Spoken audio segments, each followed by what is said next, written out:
Este é un proxecto que cubre dous obxectivos que nos marcamos cando asumimos a responsabilidade de gobernar as áreas de cascos históricos, cultura e patrimonio histórico.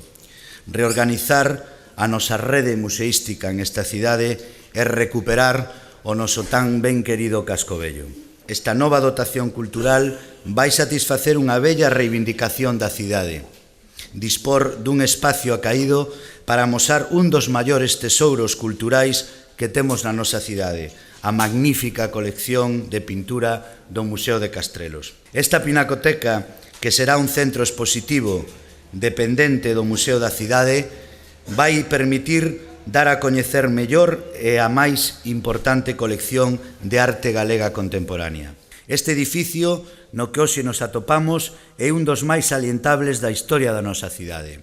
Polo tanto, esta actuación permítenos recuperar tamén unha parte moi importante do noso pasado, o igual que antes fixemos coa apertura da Vila Romana de Toralla ou coa musealización do poboado do Castro.